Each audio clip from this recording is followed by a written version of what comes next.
on the European LCS.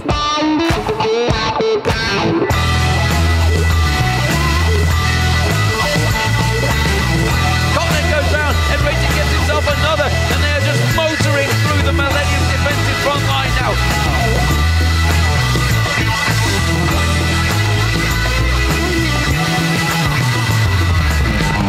The satchel charge, and Chop finishes the job. Fantastic stuff from Alliance.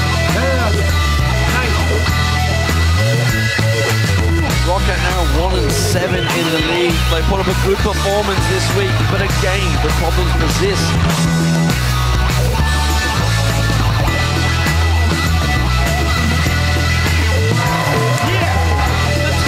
Not going to be enough. They've got 2 kills. This is surely game for the Super Hot Crew.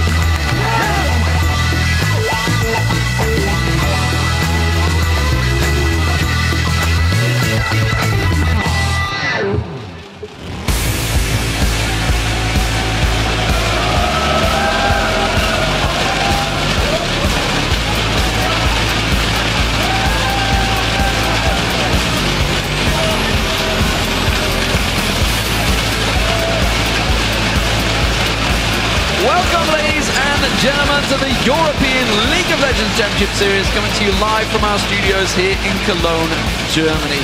I am Lee D-Man Smith, and I'm here with Trevor Quickshot Henry once again as we kick off the week 4 of the summer split action. Yeah, well, we ended last week with the teams actually starting to spread out in the table just a little bit, but I would honestly not be surprised to see those gaps closing as we head into today's matches. Yeah, let's take a quick look at the standings before we head into week 4. First off, at the top, it is Alliance. Top of the table, currently riding on a 6-game win streak, and that takes them to 7 wins, 1 loss.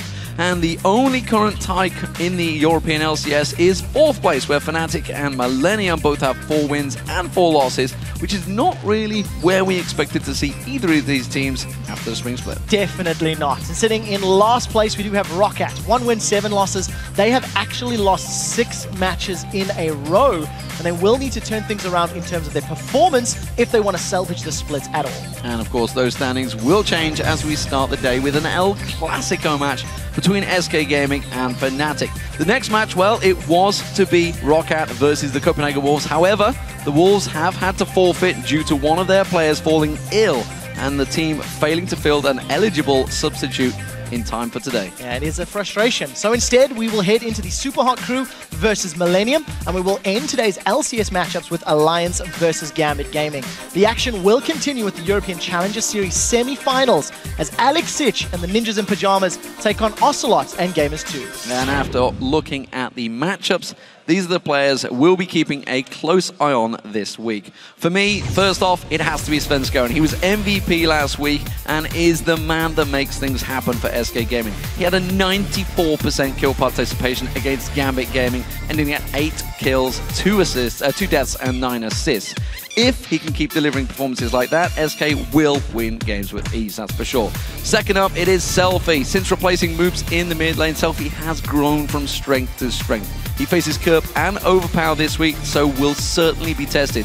But the way the Super Hot Crew are playing right now, those are 2 games they should win. I completely agree with you. For me, I want to start with YellOwStaR. He's the man that places the most wards of any European LCS player, with a total of 462 wards placed. That's in 8 games. That is 50 more wards than Vander, who has placed the 2nd most, and over 100 more than Nif at 358. Then, talking about Alliance, it's Froggen, the man in the mid lane. He's got the highest European KDA. He pulled out a Nivea twice last week. He's an absolutely dominant force on any champion, and I want to see if anyone else in Europe can challenge this man, because the answer right now is no. For me, the final player to look at is the silent hero of the top lane. It's a man who always delivers a strong performance.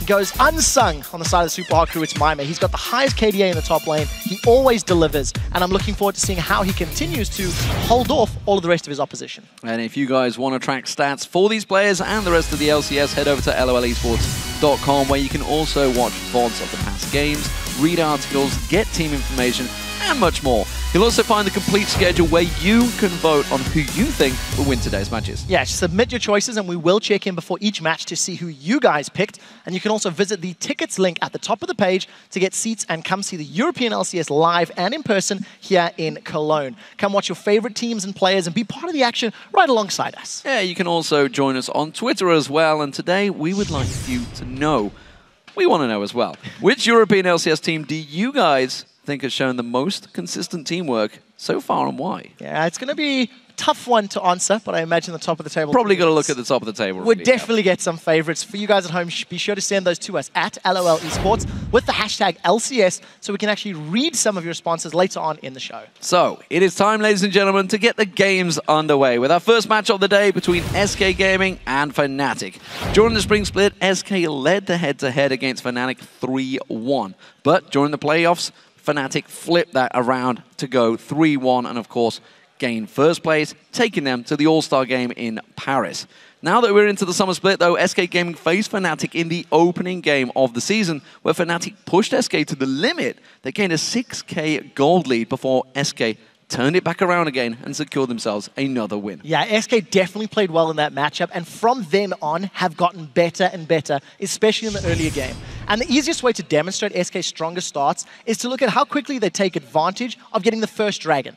Now, the league average for the first dragon is around 12 minutes and 49 seconds. And last week, SK secured an average first dragon time of 10 minutes and 21 seconds by punishing and taking advantage of their strongest starts. The standard laning phases have also played into SK's favor as they're ending games 13 minutes quicker than week 2. One of the only teams in Europe that is ending games quickly. They averaged 27-minute games last week in comparison to 40-minute games in week 2. So a very strong start leading to a very strong finish for one of the tabletoppers here in Europe. On the other side of the dice, Fnatic have not been living up to expectations this split. That's the feeling you get when you look at their 4-4 record. But Fnatic are actually mirroring their Season 3 performance, where they started well in the spring, but stumbled at the open in the summer split. Yeah, that's right, D-Man, because last year, 2013, Fnatic went 7-1 in spring. It's a performance they repeated this year, 2014 spring. They started last year's summer with a record of 4-6, and playing SK in Alliance and being 4-4, they may go 4-6 again. It's an interesting trend when you look at Fnatic, and by the historical statistics, they will pick up the game as we get closer to playoffs. I do want to highlight the carries for Fnatic, starting with Peke in the mid lane. He holds the second highest CS at 10 minutes, the third highest CS at 20 minutes in the game. Rekkles shares the exact same accolades, sitting second and third at 10 and 20 minutes. And when you consider that their team's in the middle of the table at 4-4, these two carries are actually punching above their team's placement. The story's not the same for sOAZ. He is struggling. He's got the lowest amount of CS at 10 and 20 minutes, which tells me that he's struggling to adapt to this top lane meta, this buddy jungle system, and his negative tweets regarding the teleport, the 1v1s, and his distaste towards the champion pool is backing up those claims. He needs to figure out this meta if he wants to be more relevant. Well, with SK, of course, demonstrating a stellar level of late-game play compared to the rest of the field, Fnatic's Peke knows how important coming out ahead in the picks and bans will be in this match. We won the first match against Fnatic, so going into the second one shouldn't be too much trouble.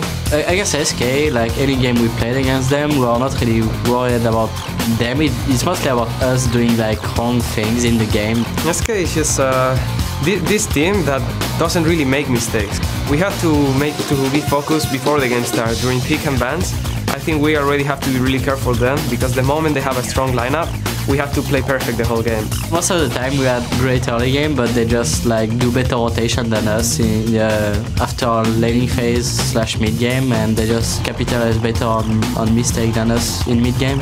Cyanide is kind of selfless jungler, so he'll buy like 3 wards on his first base and then delay all his items for like really long time just to ward up for his team and stuff.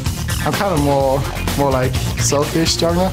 We're having a bit of a slow start to the split, like we had always before as well, and I hope we are going to pick it up. We've been doing okay this split, great start, so yeah, we have a lot of confidence. We'll see how it goes between these two teams. Jungler style's different. We talked about sOAZ's stats. He's up against Freddy. It's a big matchup. It is a big matchup, and I think the junglers are going to be the interesting story considering the patch we're on. But we'll get to that in picks and bans. So let's check out the starting lineups for these two teams. Over on the blue side, it is SK Gaming.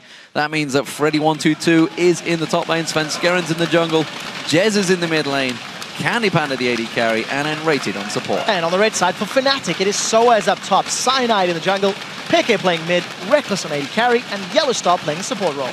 So before we begin this game, let's check your predictions out according to LOLesports.com. You have voted Fnatic to win this game. 53% though, that is very close. Performance-wise, that's not the way these teams have been trending, but that's a vote you would not have seen 3 months ago, and that's not a vote that you're seeing very often. These very popular teams starting to fall out of favor with the viewers if they're not delivering. Yeah, we're starting to see the swing of the old guard. We saw TSM lose a fan vote just the other week. It's crazy. What is the world coming to? What is happening in League of Legends? Just before we jump into picks and bans, it is 4.9 as far as the patch is concerned. Yes. Braum is available, so I'm expecting to see but we'll be banned. I'm expecting to see that. And also, I think with the changes to Kha'Zix, the no longer damage reduction in his ultimate, I believe the champion pool in the jungle is now limited to Lee Sin, Elise, and Evelyn. Yeah. And it's a sentiment that is shared by many of the European junglers. So I'm very excited to see what gets banned by which team and where they're going to emphasize. Yeah, who has the advantage? We'll find out, ladies and gentlemen. Picks and bans about to get underway for El Clasico. SK Gaming as the blue side up against Fnatic. So first pick and bans coming straight through. LeBlanc and Kassadin removed there. There is the Lulu ban. There's the Braum ban. Surprise, surprise. I will be pretty shocked if we get to see him this week. I agree with you. The Elise ban followed by SK is what interests me now. Fnatic need to decide, do they ban away Lee Sin, which is Svenskeren's most played champion at 6 games and 5 wins, and they're not going to, instant first pick. But now where does he go for jungler? Fnatic have Nidalee open, they have Nunu available, and they've run a poke sort of comp like that in the past. It is something that I think they'd have to consider. Fast pick and bans here, Jax. Was that final ban, as you said? Lee Sin was picked up, of course, Svenskeren on that. 8-2-9, as I mentioned, on against Gambit just last week on that very champion. But Rekkles will get his hands on Twitch, the stealth assassin, and of course alongside him will be Morgana for YellOwStaR. So Fnatic have got a lot of options available to them. A lot of mid lane champions are still up. The Ziggs is there, which is a priority. The Nidalee is available if they want to go for it. sOAZ has trended towards locking a Trundle in for his top lane pick and pairing it with that Nidalee. It gives you the zone control, it gives you disengage power. But the problem that Fnatic ran into in running those champions against the Super Hot crew is no clear way to make a play happen. They needed to get ahead, they needed to siege with Nidalee, and it wasn't effective enough for them. Super Hot crew ran them down multiple times. So SK Gaming choosing to basically force Fnatic to make the first move. They've gone with their support and AD carry, which is Lucian Thresh, the most popular combo back in the spring, and of course that forces Fnatic to make the first move with that top laner or mid laner. Super safe picks from both of these teams. SK have not revealed anything about how they want to play, but they have the ability to make picks, they have the ability to engage and disengage, and they've got CandyPanda on his most played ADC. He's undefeated on Lucian this split. He's got a 12.5 KDA, so it's a very safe pick from them. Fnatic right now have actually gone for a much more heavy engaged sort of flanking composition, and they've got the makings of a split push team for the time being. So that means we're going to see sOAZ on Shyvana. It will be Cyanide, on Evelyn. And we wonder what Freddy is going to play this. He's got Aatrox currently hovered over. It is a champion he's played, and he's played it against Fnatic a few times. Yes, he has. It's one of Freddy's sort of go-to champions. I think it would be okay because you can trade with Shyvana. We've been seeing a lot of other top laners running Irelia into Shyvana a few times when the match as well has been available. Top lane Kayle was something that was talked about last week. It was played in Korea a couple of times. We've seen it a few times. So the options are there for SK, but I really like the Ziggs because this denies it from Fnatic. Had they got the Ziggs, it would have been safe wave clear. It would have allowed them to get the poke and buy time for Shyvana and Evelyn to find the flank. Fnatic now need to find good, safe wave clear because they don't have it amongst the rest of the champions. If they ever get into a siege situation, they're at a very big disadvantage because none of their champions can deal with that Ziggs harass and poke. So will it be the Kayle? Will you switch across? Orianna would fit as well, of course, the jump in. I actually prefer Orianna. Bombs. Yeah, the stealth delivery system, the ball delivery system. We saw it a couple of times last week in the North American LCS working to great effect. And of course, with that Ziggs in there, SK Gaming played it very safe. I'm interested to see how Freddy is going to work. Of course, we heard him last week. 100% record on Renekton. Didn't choose to go with that one. It will be a switch for Peke. He is going to go with Twisted Fate. So let's quickly highlight the Fnatic comp. They've got the ability to flank for team fights with Evelynn, with Shyvana. But what I do like about their solo lane champions of Shyvana and Twisted Fate, it gives them the option to split push and play the map very effectively. The thing is, Fnatic have to punish Jesiz when his Mega Inferno Bomb is down. Because while Fnatic have the tools to play the minion waves in the map, Jesiz on Ziggs can clear them very effectively. Neither team has safe engage. You have to land a Lee Sin Q. Shyvana's going to flank from the side. Evelynn's going to come from behind. Aatrox has to, you know, go for a knockup. So when these teams engage, I think it could be very tentative because they have to land a perfect skill shot on the right target. Otherwise, there's no Leona, there's no Vi, there's no clear standard heavy engage that we're used to seeing. See how this works out, ladies and gentlemen. With the champions now locked in, who do you think has the lineup advantage? Tweet hashtag SKWin or hashtag FNCWin to @LOL Esports, and we'll see who you think came out ahead in just a few moments. I just want to keep my eye on Peke and wait for him to load up to see whether he switched last minute, because he had Cleanse selected there. Flash Cleanse. He has changed it to Flash Ghost, I was going to say. Ghost Flash on Twisted Fate is your more standard. Yeah, I was like, why has he got Cleanse? There's nothing really that warrants it. And this is something that we were discussing internally regarding last week's games. You've got the Shyvana that's going to need some items and wants to become tanky to eventually affect team fights.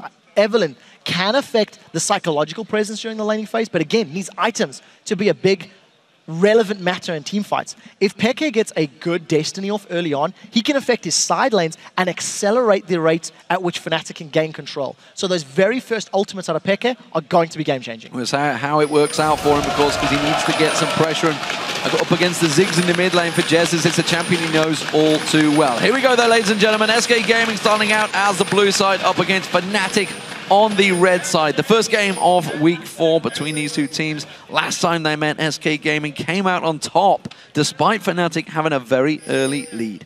We'll have to see how SK handle pulling themselves back into this game.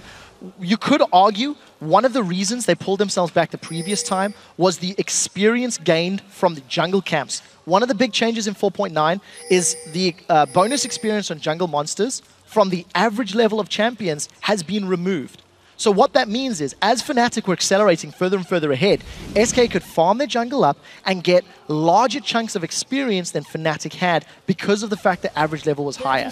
That catch-up mechanic or snowball mechanic is no longer available to junglers and teams, so it should even out teams that get very far ahead and obviously prevent teams that are far behind from catching up as quickly. Well, as we mentioned, we are on 4.9 here. If you have just joined us, this is the first game of the day. It is only a 3-game day as well because, of course, Roccat have got themselves a forfeited victory over the Copenhagen Wolves, unfortunately. However, in this matchup, it doesn't seem... Are we going to have a late invade from Fnatic? They are setting up for it. SK are sitting back, and it's Fnatic that are going for it. Yeah, it looks like they wanted to try and second-guess Svenskeren on that Lee Sin. You do see Lee's starting at red buff from time to time, but because of a smart ward by SK, they've got full vision and full information of what Fnatic are up to. So it's a safe start for SK in the top half of the map, and it looks to be SK going for a counter invade, but sOAZ is on the red buff himself, so this could get scary. Oh, sOAZ has walked straight in towards him. He's going to try and run past with the burnout. Good flake comes out of nRated. There's a lot of damage going down, but without the death sentence, sOAZ should escape no problem. Yeah, Svenskeren actually started with that Sonic Wave on his Q, so going to slow down his jungle clear just a tiny bit. He needs to take a little more damage. And there's the fan vote swinging heavily in favor of Fnatic. Yeah, 76% of you liking what Fnatic have picked up here. Freddy himself is having a few issues with Fnatic as well in this jungle. Svenskeren does manage to come around and get that red buff stolen away. So something I want to highlight about Freddy locking in the Aatrox. It's a smart pick in the current top lane meta because Aatrox can actually sustain and jungle very effectively. Whenever we look at the top lane matchup, it has evolved from a who does better in 1v2 in CS to now who can sustain in jungle, who can get experience, what's your wave clear, what's your sustain. And Aatrox is a champion that has very high marks in a lot of those regards. He's already got an experience and a CS lead over sOAZ, but we need to see how he makes it work, obviously, once they eventually come toe-to-toe.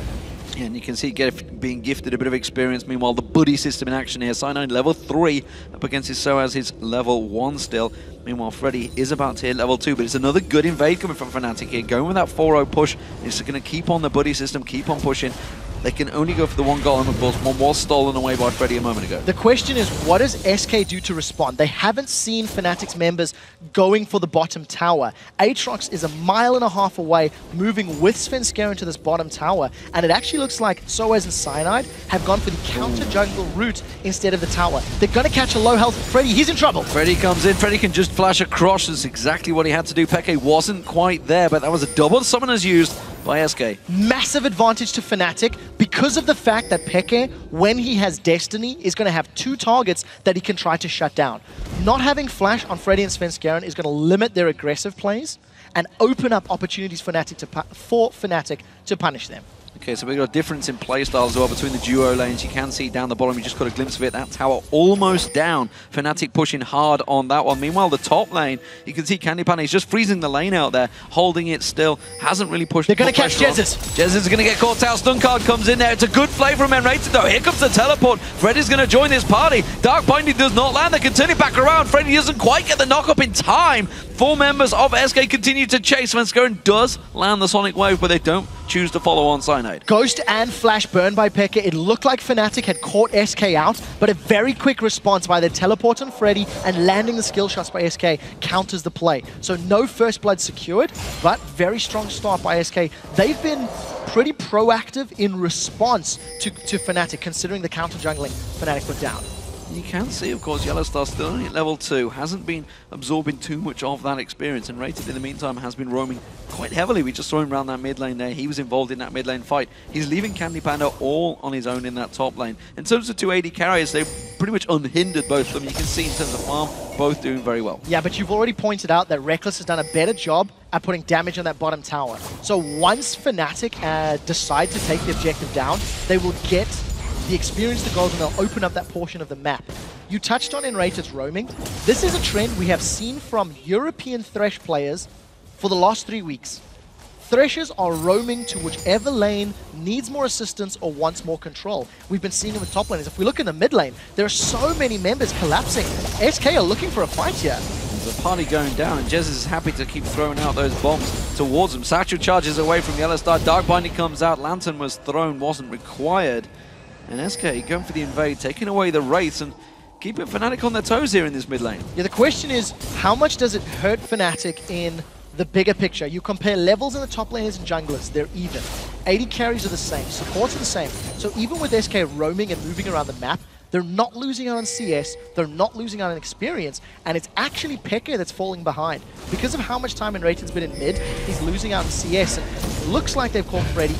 He's just going to dark flight to safety. Yeah, just jumps away from that one, no problems there. As you mentioned, Peke falling behind a little bit. It's a, what, 17 CS differential right now between Jesiz and Peke, so it's a big start. And this is what I talked about with Twisted Fate. Since he selected it, he was up against the Ziggs. He's going to be pressured in the lane, and that Destiny is going to be tricky to use when the minions keep pounding on your turret. Yeah, Kerp in particular, his Ziggs play can 1v1 most Twisted Fates that we've seen. Very good reaction time from YellOwStaR on that Black Shield. But I think, you know, it's always a difficult matchup early on. Once Peke gets some more items and gets some more wave clear power under his belt, he can counter push Ziggs back and obviously can also impact those side lanes through the use of Destiny. But the question is, who pulls the trigger first? Right now, Fnatic, they've showed a very clear focus on shutting down the red buff of SK Gaming. There's multiple members moving to this bottom half of the map. Yeah, good ward placement from SK there. Gave vision well ahead of time for that one down the bottom. That means Freddy will not get caught out. Red buff has spawned. We could see a smite fight between the two junglers here. Cyanide is lingering off the side there.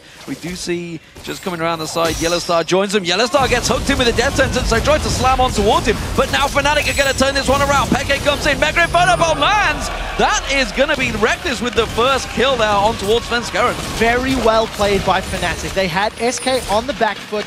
Even though SK landed the death sentence on YellOwStaR, Fnatic had more members available, and the Destiny from Twisted Fate was very, very impactful in that game. Landing the CC, so red buff stolen, first blood secured, and a dragon. That is a very big swing of control, which is actually somewhat reminiscent of what Fnatic did against SK in the very first game of the Summer Split 3 weeks ago. Yeah, we heard sOAZ talking about it. They need to be more decisive in when they make these plays, get the kills off the back, need to move in, take a advantage, and that's exactly what they've just done.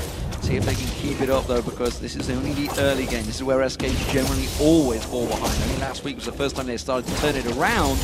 And again, you know they're a strong force in the mid game. The fact that they've got a Ziggs in there, in Froggen's own words, he was surprised they managed to beat a Ziggs inside 40 minutes. This could be a long one. I completely agree. And not only because of Ziggs and, of course, Twisted Fate for the defensive capabilities, but also because neither team necessarily has the strongest engage. If sOAZ and Cyanide are revealed, if SK have got good warding, it means the flanking opportunities are reduced by Fnatic. So the onus is on SK to make sure they have proper warding and make sure they have the information to work with. Now, this is a 3v2 in the top lane, but nRated misses the death sentence and nothing's going to happen. Yeah, Cyanide is making his way up. Doesn't look like he's needed, as you mentioned. It was a 3v2. They had the number advantage. SK going to continue putting the pressure on. Destiny is not available for Peke, but of course he's being held prisoner in the mid lane by Jesiz. So I do want to highlight the fact that nRated has played 3 games in a row now on Thresh, and he's definitely improving since the spring split performances. Oh, that's the culling being thrown down just onto YellOwStaR for poke. Sven setting himself up to the mid lane. So SK, they're trying to find something, trying to find an opportunity. SK maybe feeling the pressure of losing that first blood in the dragon. CandyPanda gets away with his life. That was close. You can see Sven, he wants to make something happen. He hasn't been as dominant as he was against Gambit last week, and it's because Fnatic have been invading the jungle. Fnatic have forced SK to respond to Fnatic's movements, and because they're dictating the tempo, they're keeping control of the game. I do feel if they let up, SK have the tools, they have the death sentence, they have the Aatrox, they have the Lee that can regain control and force Fnatic onto the back foot. Of course, Freddy, with his passive, his Bloodwell, he should be able to 1v1 up against Rekkles for a fair period of time here. Of course, it gives him that safety net once that Blade of the Rune King is built. Yeah, there's a 2-level deficit though. So theoretically, from a stats perspective, I would probably agree. There's a knock-up, a slow, Freddy's got built-in sustain. At the moment, there's a big difference. But yes, but coming late game, 2 levels between them is a very big problem, and the item difference. I mean, you know, if you compare Rekkles, he's got that Bilgewater Cutlass, he's got his Berserker's Greaves. He's playing a bit safe, a bit risky. There's not enough wards from Fnatic to be pushing that deep, but for the moment, there's full vision on the rest of SK. So we need to see if he gets punished like he was last week. Yeah, when that Blade of the Rune King gets complete, both of them probably will go for it as well. We'll see Freddy, I'm absolutely certain he will head towards it. Gone for Longsword. Hasn't gone for his traditional triple Doran's Blade, but then again, he's not on a traditional champion right now. Top lane pressure still on sOAZ, still being forced back, which is giving Freddy a little advantage. We keep seeing YellOwStaR constantly paying visits to this mid lane. Wants to land that Dark Binding, wants to get the kills on Jesiz to slow him down. Yeah, the problem is the defensive capabilities from SK are still very strong. Oh, Rekkles with a cheeky Golem steal. So the only tower that's gone down has been in this bottom lane. And Fnatic, they're diving Freddy. Look at the support they've got from both Evelynn as well as YellOwStaR. If a Dark Binding connects, which it doesn't, Freddy is going to be in trouble, but I think he can Dark Flight to safety. Side steps in, like I mentioned, he has got the Bloodwell still up, but look at this, SK Gaming, 4 members in the mid lane. Peke taking a fair burst from the culling there. The rest of his team are collapsing in and around SK Gaming. Can they get in towards him? Cyanide puts the ulti, lands on 4 members there. nRated will be the focus target. He's the lowest. Svenskeren gets caught with the Dark Binding. There's the Mega Inferno bomb coming out. It's going to hook on towards sOAZ. Takes a tower hit. Ignite running, but he should be safe, and everybody so far is alive. Rekkles trying to get some rat-a-tat-tat damage down on towards it. Freddy's going to teleport in, but as you mentioned, he's only level 7 right now. He's simply doing defensive duties. SK Gaming trying to go aggressive, got forced back by Fnatic. If SK Gaming didn't have all of the summoners that they actually have available, they would have gone down. Look down the left-hand side of your screen. Every flash, every heal, exhaust, everything was burned. And SK, I think, were a little lucky to come away from that one. A perfect flank from both Cyanide and sOAZ, hitting multiple members of SK, and that was a very, very good positional play out of Fnatic. They didn't hesitate, and they responded quickly by having the members in the middle lane while drawing SK into their own turret. They managed to make the play work. Destiny's available for Peke, so let's see if he's going to use it. He may be the one that's in a little bit of trouble now from SK. Takes a bouncing bomb, has the Satchel charge away from YellOwStaR, didn't throw out that dart binding, will absorb some of that damage. Peke can avoid that death sentence. We also saw Freddy in that top lane. Remember, he's already used the teleport, just used his ulti as well to keep sOAZ at bay. sOAZ doesn't have teleport either, so this is going to be a 4v4 engage if they go for it.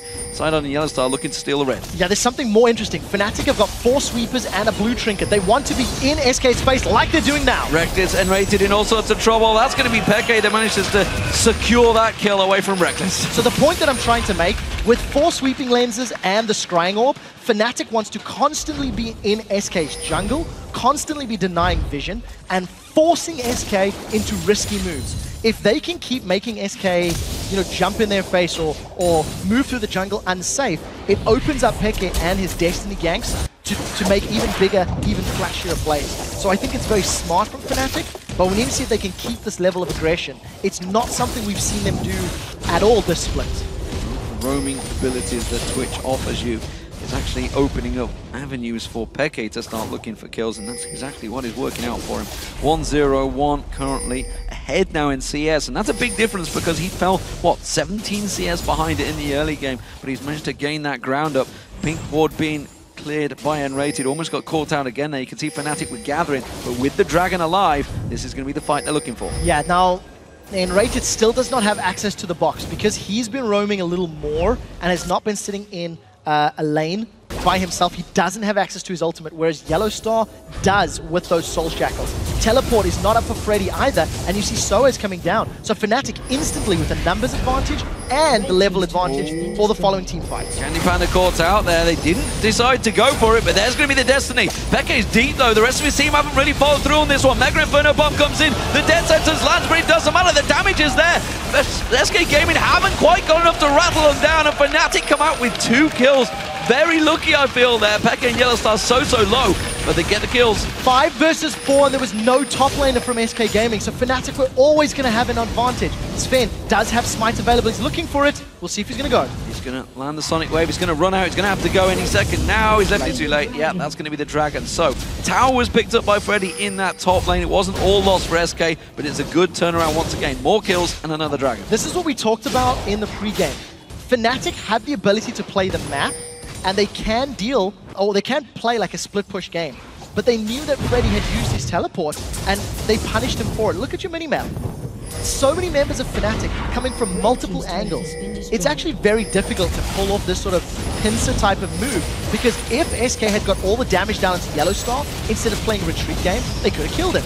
But they didn't, and even though Peke was hooked, they had already killed CandyPanda, so no more bombs, no more auto attacks. Fnatic get away from it. And I'd also question that Mega Inferno Bomb. It went directly up to Peke. Yeah, if it just gone a couple of centimeters to the right-hand side, it would have been on 4 members of Fnatic. Could even picked up a kills, could even turn that fight around. Wasn't quite on point though. nRated and YellOwStaR once again going at it. Another Dart Binding lands. YellOwStar starting to find his eye on them, starting to put the damage down. Rekkles. And look at this, the rest of Fnatic all moving in towards the top there. Freddy has to back out. This has to be the 5th or the 6th time that Fnatic have grouped up to invade SK's jungle. nRated can't even, get his wards down because there's 4 sweeping lenses on the side of Fnatic. They've got a numbers advantage in the top lane, and it does look like they may make a move on the tower, but keep your eyes on CandyPanda. He's pushing the bottom lane as well. So SK even on towers, but they are 4,000 gold down. Destiny used. That's going to be Peke coming down to the bottom. Purely defensive Destiny this time around. Will wipe out those minions there. CandyPanda fancies putting some damage down. It's a good turret trade, but 2 turret hits is not exactly what CandyPanda wanted there. No, it really wasn't. Uncharacteristic misplay from CandyPanda, putting himself in turret range and eating that gold card. It was very apparent that Peke was looking for it. Good pink ward place there by SK. Actually, Rekkles ran straight past it. Didn't manage to clear it out. It looks like sOAZ is going to miss it as well. So SK with a good vision game. And if you look at the wards, they also have better vision in the northern half of the map. They have to. SK have been defending the onslaught from Fnatic this entire match, and they can't afford to let up in the vision game because Fnatic will just keep punishing with those flanks from Shyvana, with the teleport to the Destinies from Peke. Speaking of punishment, that top lane may start to become a problem. We've seen Aatrox, if he can goes strong, if he can get a lot of farm, he can be a beast. He's now built up a 30 CS differential over sOAZ, but of course sOAZ has got a kill, has got the 2 assists, has got the 2 dragons all on his side, which is just about keeping him in there in terms of gold. He is a level behind. CandyPanda in this bottom lane, he's being flanked by 2 stealth assassins. This is going to be so scary for CandyPanda. He does have flash, he does have heal, but I think it's too late. Here comes Rekkles, here comes Cyanide. And a catch on towards him, played the Rune King, insta-pop, rat-a-tat-tat comes down. No doubt about that kill. Rat-a-tat-tat, and that's a dead CandyPanda. He didn't have the vision in the bottom half of the map. SK had all of the wards in the top half, and CandyPanda is the one that's pushing completely blind. That was just risky. Jesiz is now trying to get zone control in this bottom lane, but when Rekkles is 3-0-2 on Twitch and he can assassinate 4 very squishy champions, this is a scary place for SK Gaming. Well, we just saw the top lane. We got a brief glimpse of it there. sOAZ having to back away. He can't trade with Freddy. He's now 2 levels behind in that top lane. Freddy continuing to push on the top tower. Meanwhile, Cyanide in the jungle. Once again, Rekkles looking for another kill. Gold card comes out. nRated goes down. Rekkles on a mission now. 4-0-2. So much vision and so much presence. Fnatic have spent most of their time in SK's jungle, and this is very confident play from them. It's going to allow them a potential siege in this mid lane, but keep in mind the defensive power from SK and the type of composition Fnatic has, they don't necessarily want to tower dive. They want to find a pick, they want to get kills in the jungle, and then take uncontested objectives.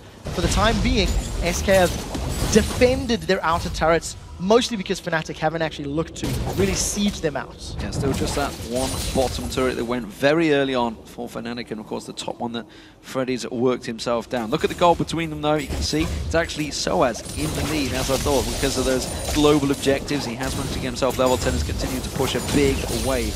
Mid lane, we see the trade between these two. Big advantage picked up by Peke now, 2,000 gold over Jesiz. Yeah, he's farming well, he's got more objectives under his belt, and of course the Twisted Fate passive for gold. So we'll keep our eyes on this Freddy versus sOAZ duel.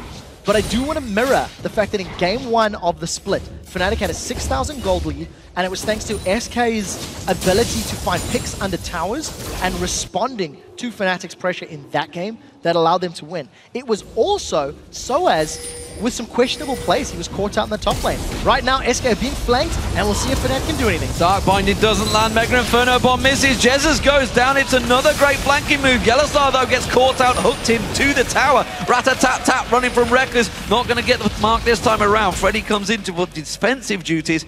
Probably wasn't needed, but Fnatic again come out, get a kill. Yeah, Fnatic get the kill. They do trade 1-for-1. Kill lands in CandyPanda shoes, which is very important. But what SK failed to do in that situation was keep Jesiz going the same direction. He tried to pull members of Fnatic away from him towards the river. Got punished for it. There's also a teleport down from Freddy. So Fnatic can now leave sOAZ to try and farm up that top lane and try and make up the CS deficit that he's fallen behind. And we'll see if it actually comes to benefit Fnatic. Dragon due in 15 seconds. We'll see who sets up for that one. It seems, of course, with sOAZ up there, has got that flash teleport available if he wants to join in. Meanwhile, Fnatic, they want to get this middle turret down. That would be a big advantage to make their move on this Dragon. And that all stems from the kill that they had earlier. They get about 30 to 40% of the tower damage off, and I really feel that if Fnatic do not find picks, they can't challenge for those objectives. Previously, in the 5v4, they got Dragon, now they got Jesiz again. Jesiz caught out, Satchel charges away, but quickly gets caught up. Now Freddy locked up by another great Dark Binding. The Lantern used, but surely that means it's another Dragon for Fnatic. It has to be, because Dragons respawn, Fnatic have had absolute control of it. Not only are they going to get the Dragon in a few minutes, the middle turret goes down, sOAZ is going to get the top turret. This is all stemming from that fight in the mid lane where they baited Freddy to use his teleport. Fnatic are just in absolute control, and there's very little SK can do other than putting more wards up and not being caught. They've been caught so many times already. Big gold difference. This time around, 8,000 gold.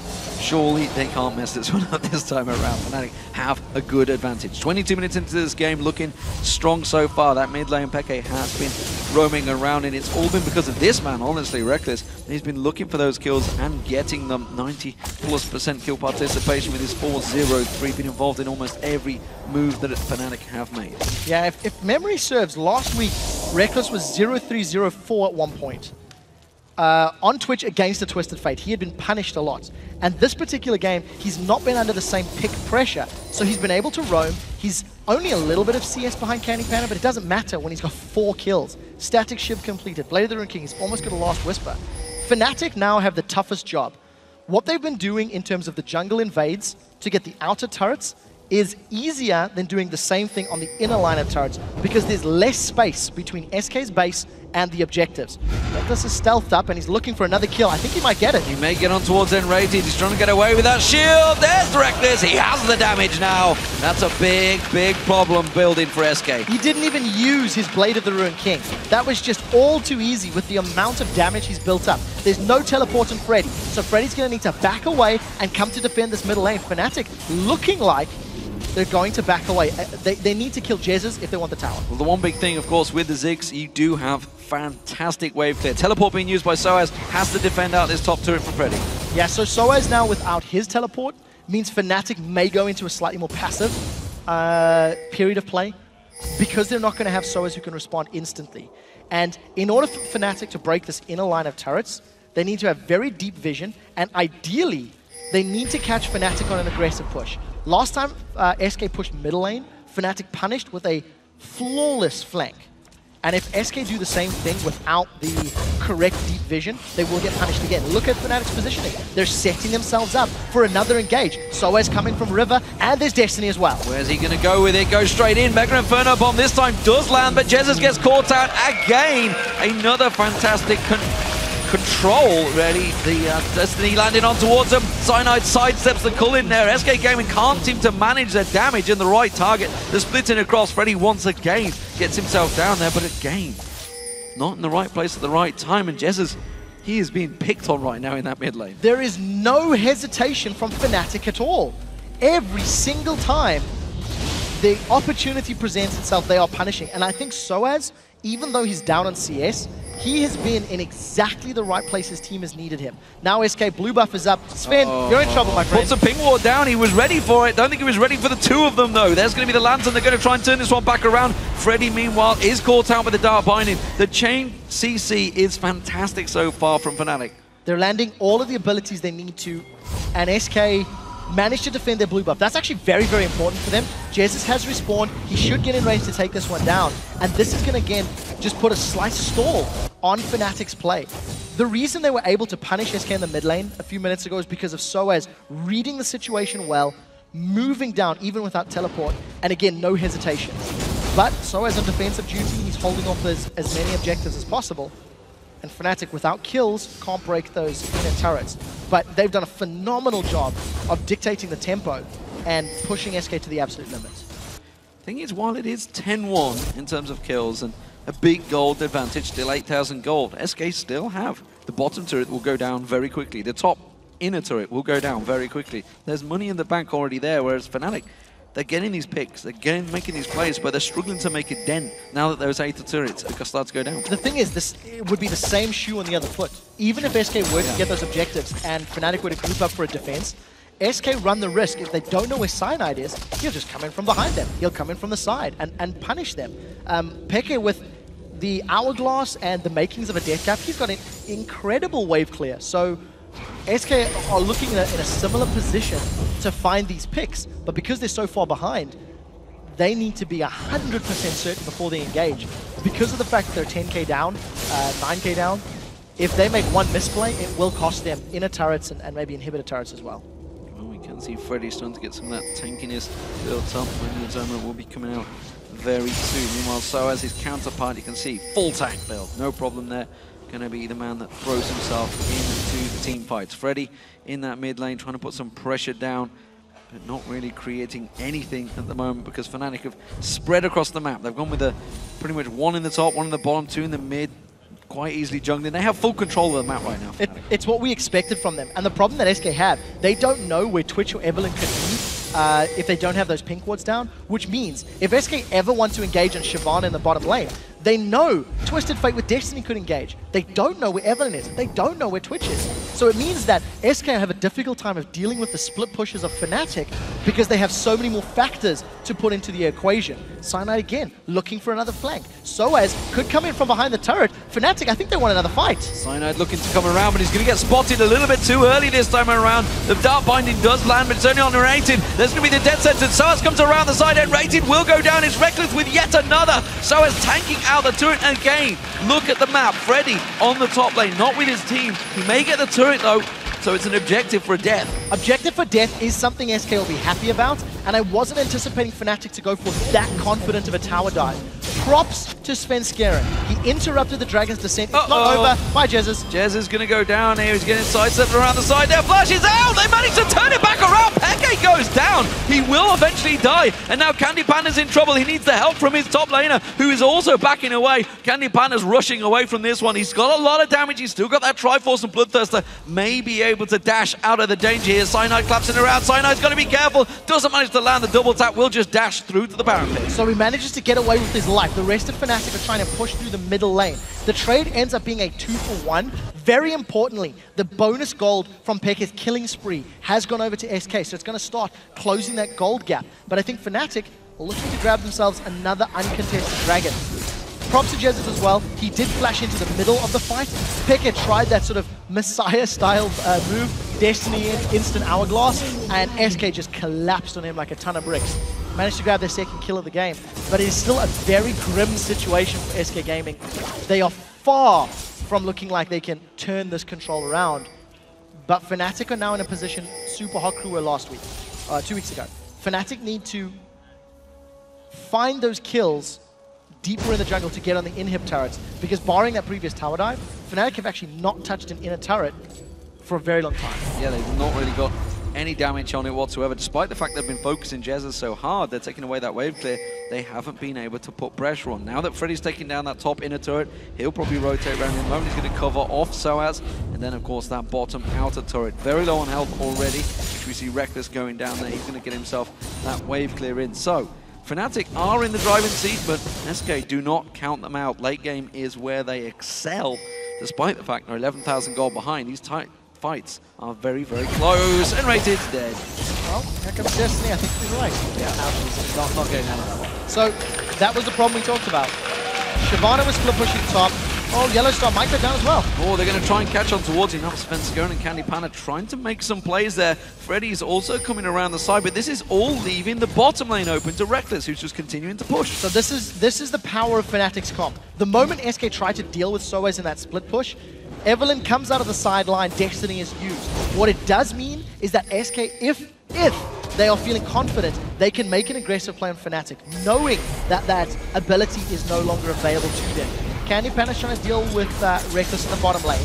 We'll see who gets this blue buff. It does go to Jesiz. So good blue buff control. The previous two have gone to SK Gaming, and they've pushed Fnatic away, which just means Jesiz can continue to wave clear and defend. Close your eyes if you've got nRated on your fancy team. 0-6-1 is not going very much his way so far. SK feeling confident, clearing out that mid lane. They don't want to push too far past the river though. You can see Rekkles rejoining his team, but they are all starting to back off, spend some of that well-earned gold. Double Randy and Zoma now stacked in, sOAZ and Cyanide stacking them. And we talked about earlier, of course, the Death Cap, and Zonya's now completed for Peke, along with that Beams, which he started out with. Rekkles, he's a monster, 6-0-6. Blade of the Rune King, Static Shiv, Last Whisper, and it looks like an Infinity Edge is going to get stacked on top of that. This is my favorite game that I've seen Fnatic play all split long, because from the 12th minute, they had that Scrying Orb and they had 4 sweeping lenses. They have been playing the map exquisitely. They have denied and strangled every resource SK have had. And the moment SK have made any play, pushing a tower or looking to go challenge Dragon, Fnatic have been ruthless in their initiations. The problem is, their comp does very well when they have space to work with. And as they are funneling more and more and more towards SK's base, closer to those inhibitor turrets, they have less tools to play with. They have less space to find those flanks. sOAZ has bitten off more than sOAZ caught out, kicked straight back into SK. He doesn't manage to land the death sentence. The play is there, and they quickly realize they're in trouble. Freddy, meanwhile, he's been caught out. He's trying to interrupt this Baron. He gets around the side, but the Baron is continuing. You can see Cyanide and Rekkles double teaming this one. The rest of SK gaming to close it in. Remember, the Mega Inferno Bomb, if they're stuck in that pit, is a danger. They've all seen Kurt making that play. Freddy caught with the Dark Binding. SK forced them out. So Fnatic again forcing SK's hand. Had Svenskeren not kicked sOAZ away from the death sentence, may have been a kill. Rekkles is looking for Enrique. Oh, is he going to get caught out? No! That's going to be the Zhonya's. Is it enough? Peke's going to come out of this one. The culling is bad from SK. It doesn't quite land in the right place. Peke does get nRated down. Freddy's Bloodwell pops. Now he's going to go down as well. That's surely the Baron for Fnatic. That's going to be the Baron. They do still have to deal with the poke of Jesiz, but he's on such low HP. We didn't see Peke teleporting behind the SK members, using that Zhonya's Hourglass just perfectly. It's not over yet. CandyPanda's got a lot of HP, but they caught him. Has the dash away, gets caught with the stun, and just look at the damage going raining down on towards him. Jesiz off the side though, he's taken Fnatic low. This is still a dangerous Baron, and they realize it. They're going to have to sidestep here. There, Svenskeren trying to keep vision away. It stopped Fnatic doing Baron for now. So that's actually still a trade that SK will be happy with. They lost CandyPanda, but they prevented Fnatic getting the Baron. Fnatic, all in all, grab themselves 3 kills, and they force SK's hand. Because Fnatic can no longer push down the waves and catch SK out of position in the lanes, they force SK to come to them. They start Baron, they bait, they reel SK Gaming in, and then they just peel and punish. Destiny is going to be available very soon. Peke is using it absolutely perfectly, and it is allowing Fnatic just all of the room in the world to do what they want to do when they want to do it. Remember, Fnatic has some tough games this week. SK Gaming chasing Alliance at the top of the table will not want to lose this match because they're going to fall maybe some ground to them. At the moment, it is Fnatic in full control, though. Look at the gold. You can see giant advantage to Fnatic in that 17-2 kill count, which everybody playing solo queue would absolutely love to see. nRated caught out this time around. YellOwStaR uses his ulti, but nobody's going to follow up. Here comes Peke. Peke gets locked in. Jesiz goes down. Mega Inferno Bomb hits absolutely nothing, and that is SK getting wiped off the map. Svenskeren again locked up. Peke does go down. It is a 1-for-1 trade, and you got to wonder how the hell nRated got out of that one. Svenskeren absolutely will not get out of it. That is the Baron. Jungler's down. Yeah, 8-0. Not only Baron, but the only member that can really interrupt SK being that Ziggs just means that Fnatic are going to secure themselves another massive objective. With the Baron buff, I think they're going to be confident enough to tower dive with the massive gold lead that they've built up. And again, SK just out of position. I mean, they were moving up the middle lane. They weren't even really past their river. And Fnatic just pounce and punish them. SK finally going to touch a dragon. This should go to them before Fnatic can get there, but it is a minute victory considering how far down they are. And again, it's just all about Fnatic. I don't think I've seen the team responding so quickly to weakness or to opportunity as they have today. Well, as you mentioned, first dragon of the game for SK does give them a little bit of gold, but you can see it's going to be that turret going down. Jesiz is not going to be able to clear this one. He can't get too close to it. There's too many stealth champions. Or are they? Freddy comes in. Teleport used. It does mean that tower will get defended for now, but remember, a Baron up Fnatic is a problem. Blue buff has been fought over a number of times. Jesiz will not want to let this one go. It's so important to that Mega Inferno Bomb cooldown. sOAZ at the side, though, is going to pull it away. Yeah, so first time that Fnatic have got this blue buff in about 12 to 14 minutes. They were unable to secure the previous, even though they attempted to go for it. But you know what? I think they're happy. If you look at these item thresholds, Brandion's Banshee Sunfire on sOAZ, he's got no damage, but he doesn't need damage because Cyanide, Peke, and Rekkles are just so far ahead. They can close the game out. As long as sOAZ is running amok and keeping SK sort of peeled and disorganized by those flanks, by those Dragon's Descents, then Rekkles is going to melt them. Static Shiv, IE, and Phantom Dancer, there is nobody on SK that can really contain him unless they have a numbers advantage. And, you know, Fnatic may even die Freddy here. Yeah, Freddy's in trouble. He needs to back away. Bloodwell is back up, but the rest of Fnatic are closing the gap. Dead Sentence throw now does not land. Cyanide was covered off by CandyPanda and nRated. But again, Fnatic get themselves another turret, the 4th on the board. Still equal with SK in terms of turrets, but with this Baron, they're starting to create advantages. Yeah, Freddy wasn't able to defend alone. You need the wave clear of Jesiz in order to hold these towers. And the moment Jesiz exposes himself or puts himself in a lane, Fnatic just throw everything they can at it. The moment Jesiz goes down, SK will be completely unable to defend a tower. You can, of course, say the Culling can hold off for at least one wave, but generally, he is the key to Fnatic getting deeper on SK's jungle. Skyno abused the Wraith blocking out that Dark Binding, which almost certainly could have led to a kill as Rekkles was ready to pile on in. Bottom lane turret is the next focus target. Fnatic roaming on down towards that one. SK Gaming a little slow to react here, holding off the mid and not being persuaded just yet. Yeah, and the problem as well, because SK have got very limited deep vision, even if they go through their own jungle, they need to be so careful. You see Freddy split away from the team. Jesiz and CandyPanda, you know, they're in mid lane, so if Fnatic were to just really go hard in this bottom inner turret, they could get it without an SK carry being there to defend. It looks like that's the plan. Svenskeren, nRated, and Freddy are in defensive duties. Freddy will clear out those minions, but sOAZ is just tanking it out. Now that Rekkles is with them, the rest of SK have to rotate around. It's even xPeke in the mid lane, but of course, Destiny is up. Baron buffers run out now for Fnatic, but they still have the presence, the pressure to keep on pushing. sOAZ happy to tank that one out. We do see the Black Shield stopping out that death sentence, and Fnatic just walk on through, and suddenly the wave clear is not an issue. They can tank the turrets. Yeah, they're going to be able to. The Baron's actually got about a minute left before it does timeout, and that's given Fnatic the confidence. They haven't sieged or they haven't been on the towers until they've got this objective. If you look at the bouncy bomb, that's still good damage on Rekkles, but they need multiple. They need Lee, Aatrox, and Ziggs to get on Rekkles at the same time. And while they commit to that, it will allow Fnatic to get the inner turret in the mid lane, which is now where they're turning their attention. Don't step around the outside of your base because there's many members of Fnatic waiting. sOAZ happy to just tank down this turret. He's got a lot of damage now, of course. That Bilgewater Cutlass on there. This middle wave clear is not really working out. And again, it's another turret. This time around, Rekkles tanking that one down. sOAZ does step away eventually. That mid lane, bottom inhib turret will not go down. No, the Fnatic now... who am I kidding? Fnatic have been in complete control this entire game. They have denied SK every single resource that they've tried to secure, and barring a few blue buffs, which SK grabbed in the mid game, Fnatic have just strangled the life out of them.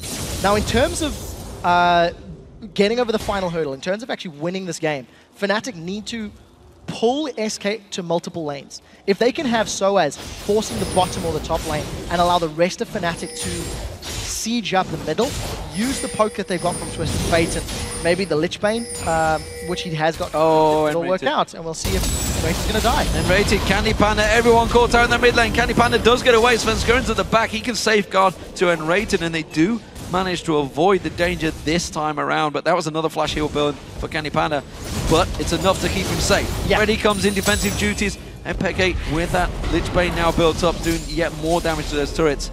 This is going to be tough for SK to defend. That was the flash, the heal, and the exhaust burn from SK Gaming. So once Fnatic get their ultimates available, it won't take too much longer. They will be able to just reinitiate that fight, get the kills, and then go for those objectives. So Fnatic opting to look for picks before they look to split push. And I guess that is also smart, because if you do go for that split push, you open yourself up to SK finding a death sentence or a sonic wave type of play that could give them kills and maybe break that 8-0-8 killing spree that Rekkles has built up. sOAZ is on a killing spree of himself. There's a lot of bonus gold to be had if SK can make the kills happen. And of course, xPeke 100% confident to go in with that Zhonya's Hourglass on him now. No doubt he can just go and do the damage. There's the Lich Bane getting him the blue buff with the help of Cyanide. Mid lane waves continue being cleared. This is down to Fnatic to try and break the siege now. Yeah, it really is. And Fnatic with a GA on Cyanide and just the ridiculous amount of tank stats that sOAZ has built up have got the ability to tower dive as well. I mean, sOAZ on Shyvana has got 298 armor before he goes into Dragon's Descent form. He's got himself a Bilgewater Cutlass. He's going to get his Blade of the Ruined King. So if he jumps onto CandyPanda, he's actually going to be able to run down CandyPanda, zone him from a fight, and deal with him 1v1. So Fnatic, 20,000 gold in the lead. 40 minutes, they've got a Baron to their name. It should be respawning in the next minute or two. It looks like they're going to be maybe playing another Baron, but it's actually 30 seconds before Baron is playing. Well, you know, if you're in the fantasy and of course have Fnatic in your team and you're looking at these stats, you'll be happy for this game to keep on continuing, just like I am against Freak. YellOwStaR doing a fantastic job for me there, and Fnatic as well as a team. But overall, Fnatic, they've just been in full control. This is what we talked about. SK so often struggle in the early game, but generally managed to reel it back in. But because they got caught out, assassinated so many times, it's just not happened this time around. Baron respawned, Fnatic are in position to go for it. Really concerted effort to control from the laning phase. Once Fnatic got those kills, they used the champions to continue to invade. Baron is available, SK are a little split up and they're so far down on gold, they can't afford to get caught. It looks like Fnatic, they have the option to go for an engage. sOAZ is not the man you want. No, you don't want a death sentence on there. Freddy's trying desperately to pull anyone towards him. That's some good damage on Rekkles. Gets kicked straight back in towards it. Rekkles goes down. Freddy now going to get focused on towards it. He do manage to see that's going to be a kill on towards Jesiz. Jesiz going to get locked out. Cyanide's next focused in. Cyanide's got that GA. It's going to get popped out there. nRated low. Peke's going to come back around the side. He's back in there. Freddy pounces on towards him. Blood well used. The rest of his team are needed to come around here, or he's just going to be the sacrificial lamb. I don't understand why they're not chasing him down. Why were they not helping Freddy out? Sven was too low on HP. Had he been there, he would have gone down as well. Unfortunately, because of the indecisiveness, CandyPanda is going to drop. That is a 1 for 4. And if xPeke had not dived the backline for Jesiz so hard, that could have been very, very different. Jesiz was forced away from the fight, as was Peke. But SK putting up a strong team fight, considering they are 20,000 gold down. Pay very careful attention to how Peke is going to use his Destiny to go for Jesiz, and this is just going to become this cluster of 4v4, and you know, them focusing each other out. We didn't actually see how Peke got the kill. Wow, that burst. But again, same story. Had Jesiz gone into the fight and put some more bouncing bombs on this cluster, it could have worked out. nRated, the good death sentence, catches Peke over the GA of Cyanide. CandyPanda and Sven, the forward to back away. So unfortunately for Freddy, he just got left to the wayside. There's not a whole lot you can do about that. Yeah, Freddy is the man that makes the calls for SK. Obviously was the one that said, I am the sacrificial lamb, along with the rest of my team that's going to get caught out. CandyPanda, you got to argue, maybe should have got away earlier. You talked about if sOAZ can get on him, he's in trouble. We saw it right there. Svenskeren may well be in trouble himself here. If he comes around that corner, Dark Binding does not land. There's the Lantern that's going to get them to safety. Destiny? Just right now, Destiny is going to go in there. They're going straight for Baron. They're going to get it. There's no big Inferno bomb, so steal potential is mitigated. Easy, easy Baron for Fnatic. They've got so much damage, and now it looks like they still want to fight. sOAZ can jump in there with his Descent. So confident going 1v5 there, no doubt about. Even stands and dances. Yeah, gets his boogie on. Gives a little boogie to SK. This is going to feel good for Fnatic, as I mentioned. They went 3-1 in the league during the spring split. It was not a game they often won, but this time around they are looking so strong in the league. 23-4, and of course, at 4-4, this is an important victory for Fnatic if they can get it. It's a very big turning point for them in terms of their play style. Just the way in which they've made use of the jungle invades and the invisible Evelynn and the invisible Twitch is just, it really is phenomenal. So we do see the Fnatic, they've got all the way down. Oh, they've caught Cyanide! They've caught Cyanide out, but they can't follow up on it, and there is Peke taking down that tower. So much burst damage on them cards right now, taking out those turrets. sOAZ happy to just tank off through this one while the rest of his team cause problems. The knock-up not there because the Banshees failed doing enough. That's the mid lane inhibitor going down to Fnatic as they continue putting pressure on. This turret's going to go down. Look at that. Peke and Rekkles combined just destroy that turret where it stands. SK Gaming desperately trying to cause a fight here, but they've got nothing. Svenskeren's going to get locked up there. Nobody helping out with the safeguard, continues to get locked up. But Fnatic, they don't want to fight. They're just taking the turrets and minions. Yeah, they're taking the objectives, which is what their focus has been. We do see Destiny coming out. We'll see if Peke is going to go aggressive. He's going to use it just for information. This is the first time that Fnatic have successfully done that split push, where they left sOAZ in the top lane because Freddy was not in the front line. Freddy wasn't able to actually help in defending that mid turret, and it just allowed Fnatic to get super minions. So with Baron, with super minions, this is all dead Candy. CandyPanda comes around the corner. There's a goal! God, no! Is he going to take him? No, he gets away. Didn't really have the vision just around the corner. CandyPanda, well, he's got to give nRated a hug for saving him on that one. There's so much damage from Peke. Voidsoft, Deathcap, Lichbane, I mean, that's a fully stacked mid lane, a 9-11. Rekkles on the other side, I mean, he can insta-gib anybody as well. Fnatic have got the damage to back up anybody they catch up. And unfortunately for SK, they've been caught out 23 times this game, which is resulting in just decimation from Fnatic's side. I mean, YellOwStar's even grabbed himself and needs a large rod. You know your team's doing well when you've got Mikhail's Crucible, Locker the Answer Laurie, and a needlessly large rod on your support Morgana. CandyPanda needs to sort that cough out. I keep looking in the bottom corner, seeing him moving that microwave, coughing away, so hope he recovers soon. At the moment, though, Fnatic continuing. Just that bottom inhibitor turret is up. Of course, the inhibitor didn't get taken down in that top lane yet, so it may be a focus. You can see sOAZ in there. He's giving it some poke, giving it some...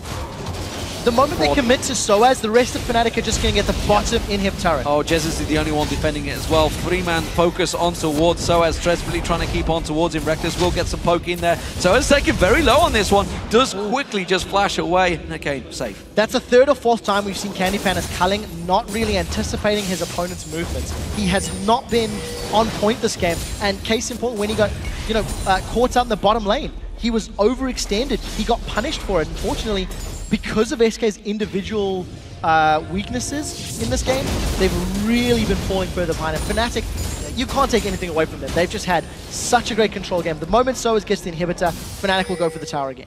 CandyPanda is going to try and keep him away, but now with a GA complete for sOAZ. I'm not sure CandyPanda wants his fight. Peke's going to come in, has to flash away, gold card, and it's a two-shot victory for Peke. Death Fire Grasp has been secured in place of the Athene's Unholy Grail. That should be the game for Fnatic. They're going to get the inhibitors and they're going to be on the Nexus. Yeah, that's the third inhib going down. Rekkles will take that one down. The Nexus turrets will not hold any defensive duties. Freddy dives in, just trying to desperately get something from this one. Mega Inferno Bomb. Everybody from SK bomb rushing in towards Fnatic, but it's all just to naught because they're just going to drop straight down again. Peke gets himself another. It's a 10-1-10 rat, a 10-2-13. Peke in the mid lane. 19 assists for YellOwStaR. Fantastic performance. Fnatic absolutely dominating that game. It took them 48 minutes to close it out, but it was a solid, solid victory. Mind-boggling control. From the opening minutes of that game, they made a very, very clear statement that they were going to be controlling SK Gaming jungle and getting in their faces. And I don't think I've ever seen a team that decisive with non-engaged champions. I mean, Siobhan and Evelyn were in SK's face every single time they could. 3-0-15 for sOAZ, 3-0-15 for Cyanide. These are all fantastic stats, and with what? 27 kills overall, 23 of them involving Peke. This time, Twisted Fate worked out perfectly for him. We talked about it at the start, and it was Rekkles. Rekkles was roaming, starting to create a play, and it just gave basically free assists or kills for Peke just to come in, assist his AD carry, and these two carries just dominated the game. It's what we talked about in the pregame, how the Twisted Fate needed to get good ultimates in order to allow those flanks. Needed to get good Destiny ganks to get control for Twitch, for Shyvana. Now, he didn't need to go directly to the lane, because what Fnatic did to circumvent that laning phase is they forced SK to react. They forced SK into positions where they needed to group up early. And because they grouped, they're just like, well, Evelyn and Shyvana just happened to be really good against grouped enemies. And you got to wonder, really, how many times people will caught out. And Fnatic are very good at getting a pick comp. That is probably the tactic that works best for Fnatic, in my opinion. They are very good at basically ganking people out, hiding in bushes, catching someone out. But you've got a question. I mean, obviously, ward control was a problem because they had 4 sweeping lenses so early on. But every single time it was nRated or Jesiz just a little too far out of position in lane. So the thing is, in the early game, SK's wards were fantastic. They had much better vision than Fnatic did. But I do think they weren't anticipating that speed at which Fnatic engaged on them, because they had very good vision in the top half of the map. The problem is there was a decision mistake, because vision was top, CandyPanda's pushing bottom. You're like, why? What was the thinking? You weren't aware of where people were. And what Fnatic did very well is they forced SK into positions where they couldn't commit to that same level of vision. And once they couldn't commit to the same level of vision, their composition just punished harder and harder and harder. So is this the big sign that Fnatic fans wanted to see? Is this Fnatic back in control? Taking down SK, who were second in the league. So I would say it's one game. I would also say it completely caught me off guard. I wouldn't be surprised if it caught SK off guard. The level of control, the level of coordination. What it does mean is the next time these two teams face, this is the level that they will be anticipating. And we need to see how Fnatic do tomorrow if they can bring the same level of aggression and the same level of in-your-face gameplay, because it is quite uncharacteristic from what we've seen over the last 8 games of their play. Well, historic Fnatic fans would love to know, I'm sure, that Lamia actually is back as well. The Season 1 World Champion AD carry, he's in the Fnatic camp right now. He was upstairs, I just had a chat with him, so it's good to see the AD carry back from his trip to Asia he was for a good year. I learned to play Ashe watching him and hoped to emulate the Pentakill Master. Yeah. And, you know, I just, for Fnatic, the confidence boost that this game is going to give them, hopefully can carry through for the rest of the games, and we need to see if they can pick it up. Well, Shox and Deficio are standing by with YellOwStaR, so let's send it over to them. Thank you very much, D-Man. I'm Ify Shox supporter along with Martin Deficio Lunge, and we are here with Fnatic support YellOwStaR after that win versus SK Gaming. And what a flashy win it was. Let's take it back to the beginning. In picks and bans, a brown ban coming in for you guys. We've heard before that sometimes you guys struggled in that phase, so what was the strategy in this one specifically?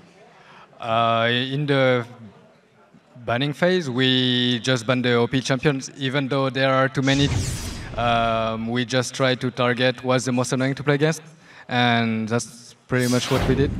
I have to ask though, what is it Braum does so well, seeing as you guys banned away? Why is it so annoying? I don't know, you see the big guy running on you, like his passive is really OP.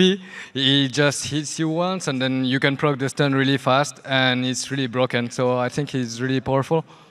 Well, we might see him here later today, but you guys banned them out. So tell me, what was the comp focused around for you guys? A lot of flanking elements in there. They had Ziggs, which is really powerful. He can stall games so long. And we had Evelyn and Twitch, which are really strong at pickoffs, and that's why we add up TF. And I would actually like to know from you, because again, we see a lot of roaming now here in the early game. AD carries are actually the ones who just stands by themselves to farm, and then 4 members run around the mid lane for both teams here. For you as a support and one of the shot callers for Fnatic, of course, how is it for you to play in this current meta, and what do you actually think about it? Well, I did a good choice. I mean, I'm not AD anymore, so I have more impact on the game. Yeah. I mean, it's really good. Like, we have to be really aware of what's going on the map. You have to do a lot of calls, and I think it makes the game less boring because a lot of action is going on, lots of skirmishes, and I really enjoy that. Yeah, and in this game again, you were roaming a lot, and a central element for you guys in the early game were the trinkets, 4 red ones and 1 blue one. Tell me about the strategy to kind of choke SK out of their own objectives in that early game. Well, I think they did a mistake, since you normally play on the other side of the map. Like, especially when we caught Aatrox and Lee Sin at the race, they shouldn't be there normally because we have more members. So pretty much they had to use 2 flash, and then we were just using that advantage with TF once he turned 6. And I think we played this game pretty well. Yeah, absolutely. The early game, very impressive. Yeah, 100%. And I actually want to talk a little bit about Rekkles as an AD carry, because in this game, of course, on Twitch, he was the guy who stealthed around, and Peke could join in here with his ulti. For you, when Rekkles plays a Twitch like this here, what do you actually think of him as an AD carry? Is he the best in Europe at roaming around, or what do you think? Well, he is pretty good at on many ADs, and Twitch is kind of a playmaker because he can go around, sneak in, and yeah, pretty much we just have to protect him, and as long as he gets kills, he's going to carry. Yeah, and actually you guys say that positioning is so important, he has to sneak and get around, and it was so central in team fights as well. We actually have an example of one of those team fights in the late game, where SK actually got pretty close to doing very well in those fights. We're going to pull it up on the screen and let you talk through it, because very interesting moment here. Yeah, so just quickly to set up a little bit for you. Of course, you guys have been trying to get the Baron for a few minutes here, been baiting SK out, catching them, killing them a few times. And obviously for you guys, you need to get Baron to actually close out the game against Ziggs here. The interesting thing for me in this team fight is, and actually for you as well, did you know xPeke was going to teleport behind Ziggs here? Or were you just full focus on the team fight? Like, if you actually just roll the clip, you can start talking over it and explain it as things happen. Yeah, so we pretty much knew that we were stacked and they were split. So it's my bad that I put a black shield on sOAZ. But the thing is, Rekkles didn't call that he was going really deep, so I should have put my black shield on him. And then, like, Cyanide calls to target Lucian, but we cannot because they have a lot of melees and we take a lot of damage from their AoE. But we just call to backwards, and then we just kill them little by little. And at the same time, it really shows how far ahead you guys are. Yeah. Your AD carry dies early on, and yet even though xPeke is in there, I know he was killing, of course, Jesiz down in the mid lane, but you can still stay in there, you can survive it, and CandyPanda, of course, goes down here in the end because you just want to buy some time. But for me, it's just very awesome to see how you guys can split up as a team very fast. xPeke can go one way, kill it, and you guys stay together, and of course, you take the blame for the black shield. I respect that. One final question. As we saw here, as said, the Zig's annoying to close out against, even if you're that far ahead. You did have a little trouble closing it out when you were this far ahead. Do you relate that to the other problems you guys have had in the mid game recently, or what do you make of this as a game? Well, everyone has bad times, you know. We just have to analyze what we're doing wrong, and it takes more time to fix the issues than pointing them out. So give us some time and we'll be back. And now with all this talk, of course, on Twitter, on Reddit, about some players, some teams don't want to read all the comments, don't want to read if there's anything negative. You guys as a team now, of course, you have such a huge fan base. There must be a lot of comments coming towards your way when you guys are losing. What do you actually think of it, and how do you handle all the pressure? Well, personally, I don't really get touched by these comments because I'm always the guy who's motivated to win. So even if we're on the ground, I will just stand up and carry my teammates on my back even. And, you know, some are just weaker. And we're just a family, so I'm just here to help them out. And, yeah, we try to ignore, like, if it really hurts, like, some comments really hurts, but it's fine. Like, we have our winning time and we have our bad times, so we'll be showing up on time. The best answer, of course, is a win like this versus SK Gaming. Congratulations once again, YellOwStaR. We're going to take a quick break, but don't go anywhere because our day is just getting started. And as a reminder, due to the Copenhagen Wolves' forfeit against Roccat, our next match coming up will be the Super Hot Crew versus Millennium. We'll be right back.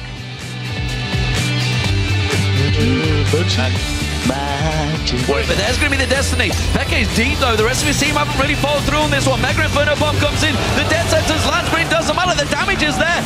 Oh, is he going to get caught out? No! That's going to be the Zhonya's. Is it enough? Peke is going to come out of this one. The culling is bad from SK. It doesn't quite land in the right place. Peke does get it rated down. Freddy's Bloodwell popped. Now he's going to go down as well. YellOwStaR uses Dolce, but nobody's going to follow up. Here comes Peke. Peke gets locked in. Jesiz goes down. Mega Inferno Bomb. It's absolutely nothing. And that is SK getting wiped off the map. He's trying desperately to pull anyone towards him. That's some good damage on Rekkles. Gets kicked straight back in towards it. Rekkles goes down. I'm not sure CandyPanda wants his fight. Peke is going to come in, has to flash away. Gold card, and it's a two-shot victory for Peke.